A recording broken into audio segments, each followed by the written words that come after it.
common perceptions about direct mail. It's expensive.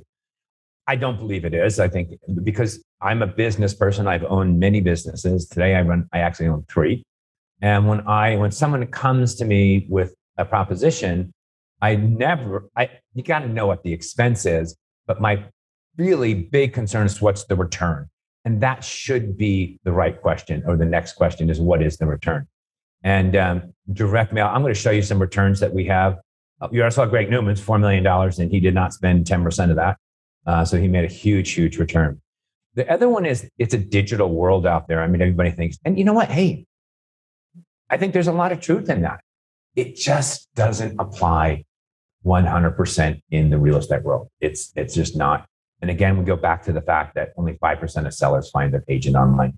It doesn't work. And this is a really true statement. If it's done wrong, it doesn't work. And let's look at why it doesn't work.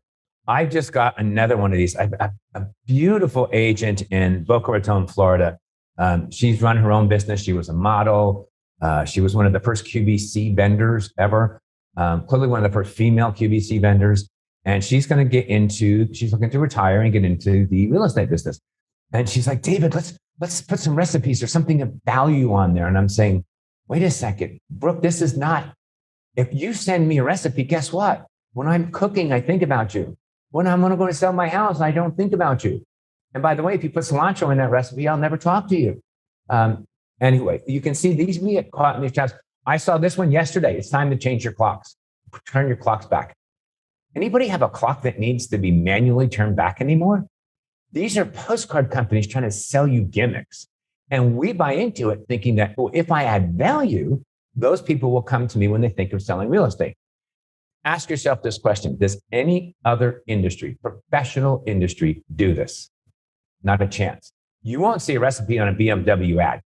That doesn't happen. They won't tell you to turn your clocks back either. Or they might say, buy the car so you don't have to turn your clocks back because all of ours go back automatically, which would be pretty cool. And actually they do. But again, this is just a huge mistake, and it's unprofessional mail gets unprofessional results, as we know. And professional mail gets professional results. So this brings us back full circle. Remember earlier I was saying we were luxury or not? These postcards and property brochures and personal brochures all look phenomenally professional. They're not really any more expensive than cheappostcards.com. They're just done right, and they have the right information and the right content. All right, let's dive into 4 reasons why agents get massive success and others fail. This was a favorite story of mine. When I first started this company, I built it in South Florida in Boca Raton. And I sold the business and my non-compete ran out. And like 7 years later, I went back. A lot of my clients were still in the business, and I opened up a small boutique office for real marketing. And we threw a grand opening party. And at the party, Iris Cohen came to enjoy the party and talk again. And so Iris came, and I loved Iris. Iris's husband, this little community thing down here you see is Hammock Reserve. It was a new development, and he was the salesperson. And Iris acted as a concierge service to all of the new homeowners. They knew by going forward in 3 to 4 years, she would start to get the listings. And she actually did. She had 68% market share when I left 7 years prior. She came to the party and I asked her how things were going, and she said, not so well. I'm like, Iris, what's up? She goes, I haven't had a listing in Hammock Reserve in 2 years. I said, did you run over kids in the neighborhood? She said, no. I said, let me guess. The lady I sold my company to changed her piece. She goes, yes, she did. I said, let me see it. And she brought this in from her car. And I said, Iris, what is this all about? This is about you. It's not about what they have to sell. This is a huge mistake we make. It's just that we talk about me, thinking that we need to add credibility. Add experience. It generates credibility. Iris asked if I would help, and I said, of course. And this was the piece went out. Look at the difference between these two. This is all about Iris, and this is all about Hammock Reserve. What I have to sell. Iris literally got 2 listings the very first mailer, just switching the focus. They go, oh, Iris isn't about Iris anymore. She's about us. And guess what? That's what we all want to know. If your message isn't crystal clear about real estate, you're missing out on a lot of great opportunities. That's just the moral of that story that we just went through. I also want you to think about something. I think you think about the quality of marketing that your clients see every day. Think about perhaps your last seller or your current buyer. think about where they work and what they do. They typically will sell a product or service, an accountant or a car. So let's look at BMW, for instance. I was at the BMW sent us this postcard that said, trade in your old car, get a new one and pay less money. And I'm like, oh, what a gimmick. But I went down and sure enough, it wasn't true. But when I was there, I asked the manager, just said, what's the most expensive car you have here? And he said, well, we have the 740. We don't have the 750. We have the 740 and it's about 120. It's all decked out. And I said, wow, that's a nice car. So you have a brochure on it. Have you ever seen a brochure on a $120,000 car? It's insane. Look at the new Lucid. Well, that's a killer car. But again, I mean, if you look at that brochure and you think, wow, that's an insane brochure. What is the value of that car? 120,000. What's the value of our homes that we sell? I don't know anybody sells a $120,000 car. They're all, 300 to 5, 10, 24 million. I've had clients have listings at. So if I go to work every day and I see a brochure on my accounting service and I make $200,000 a year in my accounting service and I have this beautiful brochure, and yet I go home and see an MLS printout or a cheappostcards.com brochure in my box or in my house, we have to remember that's seen.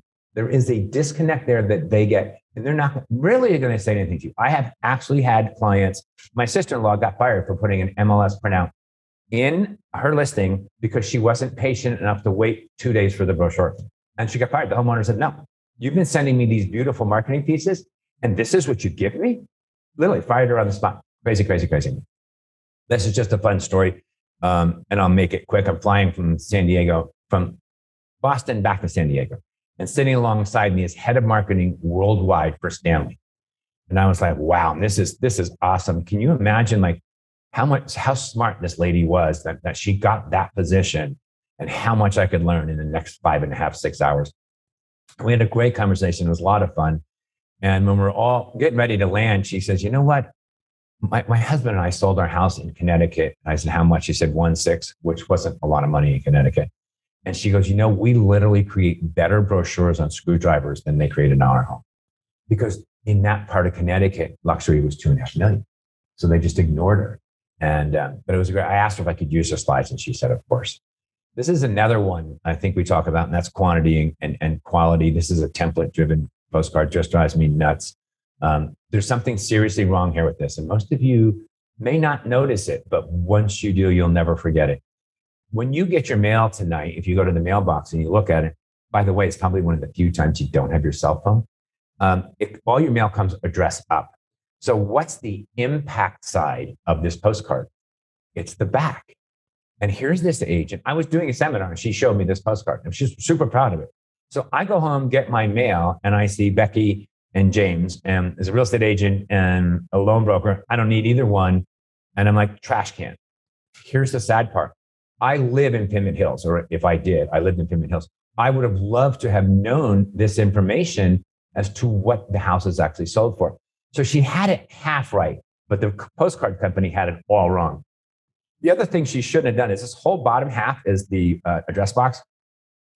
That literally should be half that size. And there's a whole lot more space here. She could have done something to get my attention. So this is Lisa. This is her postcard for a $350,000 house. Any different in cost? No, zero, right? And there's a beautiful picture of the kitchen on the back, so it got your attention. All right, there you go. Price or results. That's cost versus return, right? Same deal here. Don't get it wrong.